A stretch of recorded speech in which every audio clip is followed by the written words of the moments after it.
It's the night before brew day. I've had a few beers and I need to get my shit together to try and organise things for the next brew day. So, what I'm doing is, let me just move this away because it keeps stabbing me in the arse.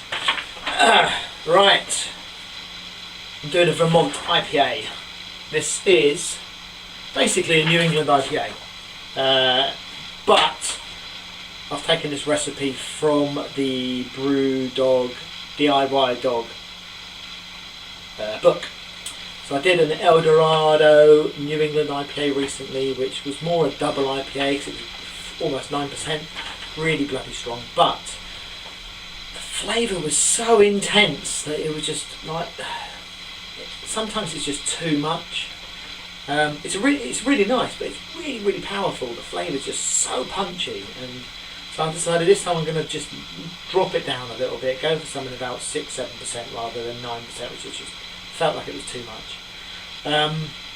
And I thought, rather than do my own recipe, which I did for the El Dorado double IPA, let's go for something that's, you know, tried and tested and documented. So,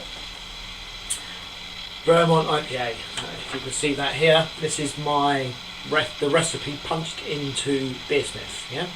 Okay. So it is, and I've got to stop saying so because I say it so bloody much. And I've noticed I put it in emails as well. I put so at the beginning of a sentence. I don't know why. Anyway,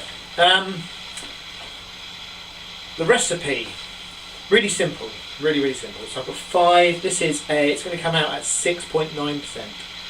Still quite strong, you know. But this is a recipe that I'm going to do for. You know, I'm planning to do this for the beginning of the Christmas period. And what I want to do with this recipe is I've recently started a new job. I've let everybody know that I am a home brewer, and they're like, oh, you know, for the Christmas party you've got to bring a load of beer in. I was like, okay, fair enough. I'll do a brew for the Christmas party. Sounds good. So I've decided that this is what I'm going to do. This Vermont IPA, nice kind of IPA. I think it will please lots of people. And I'm going to get myself a 10-litre keg. So I get a half-size keg. I'm going to use that. I'm going to carry it into work and stick it in the fridge for a couple of days, and then we're going to use that to drink from. So this is going to be a, you know, especially for the people that I work with. So if any of them are watching, you know, this is for you. You should be privileged. You should feel privileged. Right, the recipe: 5 kilograms of Golden Promise, 1 kilogram of Maris Otter, 500 grams of carapils, 500 grams of flaked oats, but I'm actually probably going to use golden naked oats. I really like using them. Last time I used flaked oats, I expected the recipe to come out nice and hazy, and this is the result I got. Look at that, look how clear that fucking beer is. Yeah, this is supposed to be a New England IPA. For some reason it came out bloody clear. I'm really pissed off of it. Tastes okay, bit overpowering, but it's still nice. Anyway, and 500 grams of wheat malt. I'm going to be using the Vermont ale yeast, which is what I used for this. And I'm also going to be using, so the only bittering hops I'm going to be chucking in is 5 grams of Chinook at kind of like halfway through the boil stage. Then I'm going to chuck in a flame out. I'm going to chuck in Amarillo, Simcoe and Chinook. Not much, 30 grams of each. And then I've got a dry hop to do of Amarillo, Citra, Simcoe. Now the recipe called for Mosaic. I've not got any Mosaic, and I don't want to go and buy a load because I've got so many hops at the moment.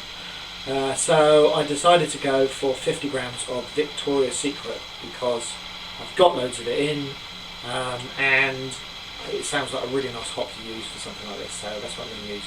So that's the recipe. Really simple. So what I'm going to do now is I'm going to weigh out all the grains. I'm going to chuck them in the mash tun. So this is all ready for tomorrow morning. I'm going to measure out my water. I'm going to stick that in the HLT. And I'm going to do my water additions. So very minor water additions I've got to do. If I can get the laptop open. No, it's switched itself off. Then I'll have a look in a minute. So let me just have a look. Can I see? Okay, so from the laptop I've got, quickly, 0.7 grams of salt, 3 grams of Epsom salt and 4.8 grams of calcium chloride. That's going into the mash. In the sparge, I've got 0.7 grams of salt. You know, around about the same actually. 3 grams of Epsom salt and 4.9 grams of calcium chloride going into the sparge. So, you know, minor water additions that will hopefully give me that kind of soft, fluffy New England IPA style water that I'm hoping for. So yeah, so I'm going to measure everything out. I'm going to get it all ready, stick the timer on for 5 o'clock in the morning, so when I get up in the morning at like 6, the water's already nice and heated, and I can just come down here in the morning and switch everything, you know, just basically turn the pump on and get everything pumping into the mash tun and start the mash straight away. And then I can just carry on and get a really nice easy morning and get a nice easy brew day done. I'm going to go now. I'm going to do everything I need to do. I'm going to go carry on, have a few more beers, enjoy myself, and then hopefully we'll see you tomorrow morning. Alright, so I've cocked this fucking right up straight away. Right, the recipe calls for Golden Promise 5 kilos. Yeah, I thought I had shitloads of Golden Promise, but it turns out I didn't actually. What I've got is 6 kilos of Pilsner malt. I've got probably like about a kilo and a bit, 1.2 kilos of Golden Promise. I've got some lager malt. Yeah. Pilsner malt, wheat malt. Shitloads of wheat malt. And I've got a load of Marisotta. So, what I'm probably going to do, instead of doing the Golden Promise, I'm probably going to swap it out for some Pilsner malt. So I'm probably going to do 4 and a bit, and then make the difference up. Maybe probably with either the Pilsner malt, probably the Pilsner malt. I'm probably going to have about 3.8 kilos of Pilsner malt, 1.2 kilos of Golden Promise. I'm probably going to have a kilo of Marisotta, which is this stuff here. I've got a couple of bags of that spare, and then the rest is according to the recipe. So yeah, it's not quite going to plan, and I haven't even bloody started yet. So anyway, I'm going to weigh this up. Hopefully it's alright. Alright. Some addition, sorry, I've got some grain to pick up here, put back in its place. Right, so bit of a change of plan, as you saw. What I've decided to do, let me just pick up what I've written down of what I actually did. You know, after starting this recipe. So originally I bought the grain for this recipe because I was going to do the Crystal Weizen that I got from Timmy Jenkins, the recipe I got from Timmy Jenkins. That changed because I decided I needed to do a beer in order to get, you know, a good amount of beer in for the Christmas party at work. So that's why I've decided to change it. So in a couple of weeks I'm probably going to do the Timmy Weizen. I've been promising to do that for a while, so hopefully I will. Anyway, so this recipe has changed, as you saw. So what I've actually done now, after weighing out what I've actually got, is I've done 1 kilo of Golden Promise as opposed to the 5 kilos that was originally in the recipe. Massive change there. I've done 3 kilos of Pilsner malt. So I've still got a nice light coloured malt, but very much lighter in flavour, so we'll see what happens there. I'm supposed to have 1 kilo of Marisotta, but I decided to go with 2 kilos of Marisotta. Hopefully that will make the difference up on the body and the flavour that the Pilsner malt is going to lack on. And then the rest of the recipe is exactly the same. So I'm hoping that, you know, the change has given us a little bit of a balance, and that things are all actually going to weigh out and be okay in the end. This is why you should plan things in advance rather than change things at the last minute. This is what I've done here. Never mind. I'm actually going to go and put this recipe back into Beersmith now and just have a look and see at how much the figures change. You know, I'm hoping to get a 6.9% beer out of this. It may change, probably not. It'll probably be the same, excuse me. Hopefully it'll be the same. We'll see. Anyway, so I'm going to chuck this into Beersmith. I'm going to set everything up now. Everything's ready. The grain's weighed out. The water's done. Additions are all done. I've just got to basically put the lid on, put the timer on, leave it for tomorrow morning, tidied the shed up a little bit so it's ready for me tomorrow morning. And we're all good. I'm going to carry on having a few more beers. And we will enter that back in Beersmith, yeah. And see how it comes out. Anyway, we'll carry on in the morning, and hopefully everything will be okay. Hopefully.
Circulating. Just want to wait for it to get up to 69 degrees, and then I will start the mash out. Alright, 2 more minutes left on the recirc, and then we'll start mash out. Look at this lovely looking wort. Look at that nice foamy little head on it. Lovely, absolutely lovely. Okay, so there are literally 2 more minutes left now. And then I'm going to finish, steaming, the recirc.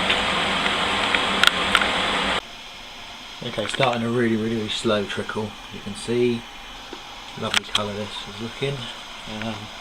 So I'm going to wait for the top of the grain bed to be liquidless, and then I'll start sparging.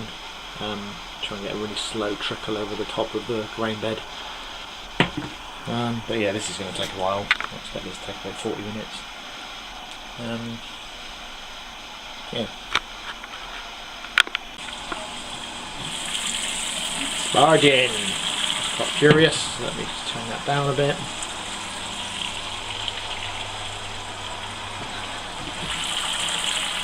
Nope, seems to have stopped it from spinning. Anyway. Alright, cool. So, finished the runoff. It took actually half an hour, so it wasn't too bad. So we got 30, so that top mark there is 32, so we've got about 31 litres here. I'm just going to wait for this to come up to boiling temperature, and we got a hot break. And we're going to set my timer for half an hour, and then after half an hour we're going to chuck in 5 grams of Chinook, tiny little bit of bittering. And then we're going to weigh up our hops for the flame out, or actually for steeping at whirlpool, I guess they call it, but I don't really have a whirlpool. I'll just leave the hops to steep. Yeah, so yeah, get this up to temperature. Start the timer. Alright, so we're halfway through. So we got our halfway hop addition, 5 grams of Chinook. I'm not going to bother chucking this in a hot bag, I'm just going to chuck it straight in. In it goes. Alright, so we are, boils over, just done over an hour and 5 minutes. I've got the temperature down to 90 degrees, so as you can see the chillers in. We are here with our whirlpool hop additions, so we've got here 20 grams of Chinook, 30 grams of Amarillo, 30 grams of Simcoe. So I'm going to chuck that in, and we are going to Just let that sit now for 20 minutes is what I've put on the recipe. So just let that sit. And one thing I've just realised is I've not taken any measurements yet, so I haven't got a clue whether this is this is up to the correct OG. So I'm going to get my refractometer out and take a gravity reading.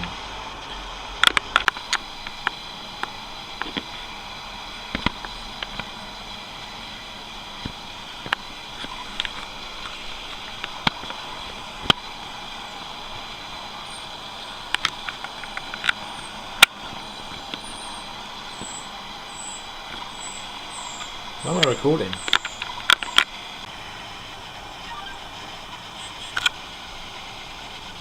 Alright, 20 minutes is up, so chiller's on, cold water's running through this now, it's nice and cold, yeah, so you can see we're up to like 70 degrees Celsius at the moment, so I've got a bit of way to go to get to kind of like the lower 20s, and this is incredibly boring, this bit, so probably about 10 minutes I think, and it'll be down to temperature, and I'll get it in the fermenter.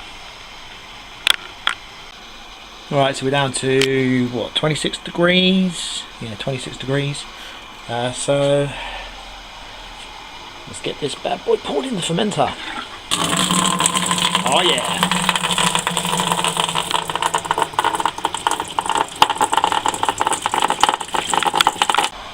And there we have it.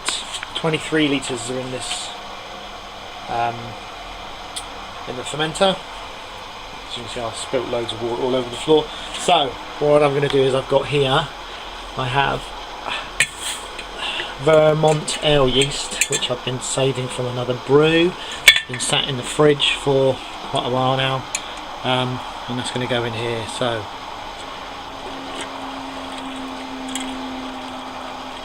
nice healthy amount of Vermont ale yeast there, a little bit of crap in the bottom. So I'm going to chuck the lid on this now, put it in the fermenter, put it to bed, leave it for 2 weeks.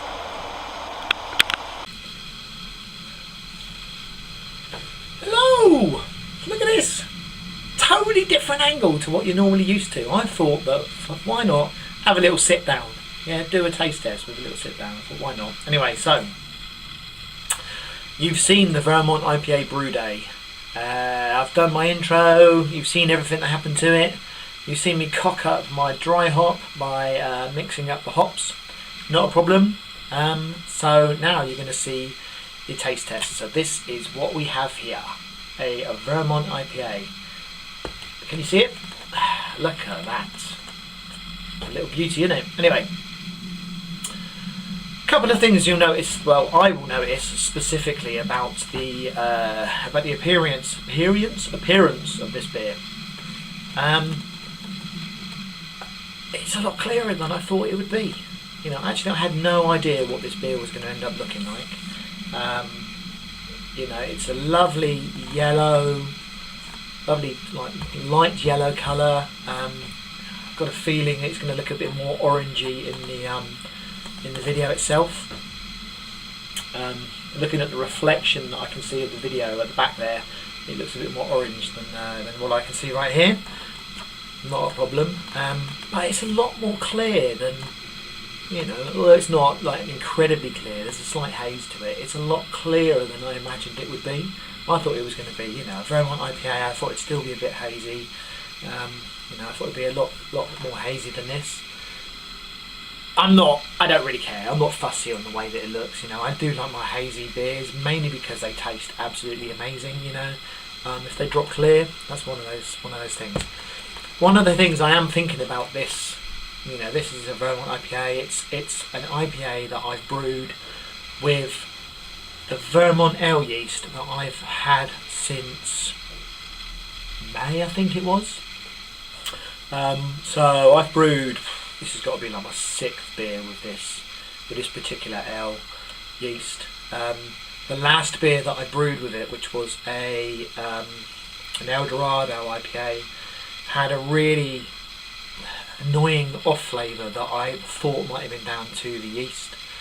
Thankfully, obviously I've had a few from this. Thankfully, the off flavour that I got from the yeast has not come through in this beer at all. It's totally different. So I think it's something to do with the dry hop schedule that I did. I obviously, there's something about something wrong with when I do a recipe that I come up with myself. I'm obviously missing on something, because I've had a few recipes that I've made up myself and they've come out. I've not been happy with them. This is from a brewdog recipe. So far, the taste I've had of this has been absolutely amazing. I'm really, really pleased with it, and other people have tasted it and they really like it. So it looks like it's a winner. So let me give you a taste of what it tastes like. If I can do that, let me give you a glimpse of what it's going to taste, what it tastes like. Yeah. So that if you brew it yourself, you might understand. You might get the same flavours.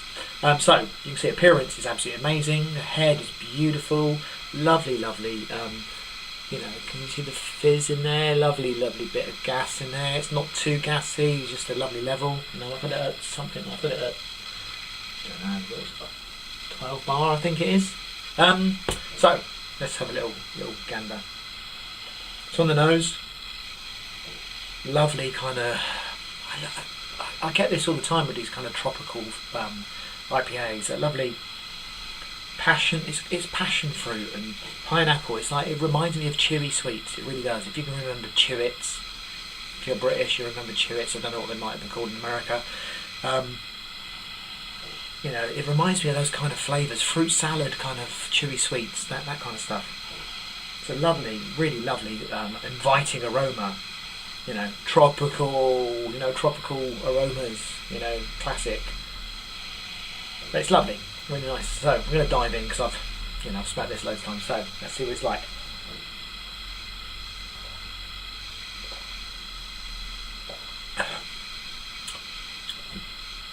Excuse me. Right, a bit more.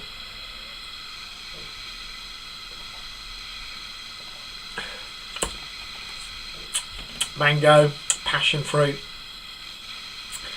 like peachy kind of lovely tastes. It's really mellow. There's no bitterness to this at all. It's really gentle, which is strange. There was pretty sure there was some hops going in during the boil. I can't remember the recipe for this. It's been this is 4 weeks now since I brewed it. Pretty sure there was some that went in at the end of the boil and then some in for the whirlpool. But yeah, it's a nice beer. I've actually got the recipe. Hold on, I've got the recipe over here.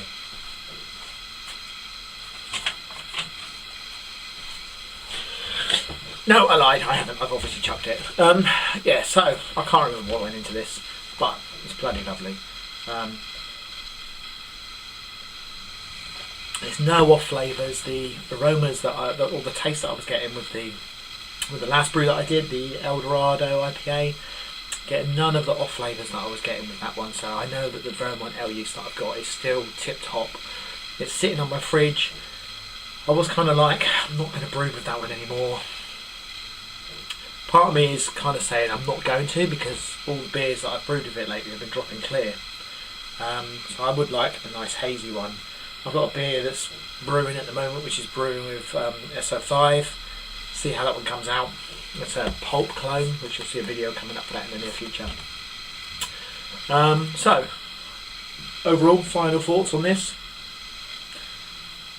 I think this is a really successful beer.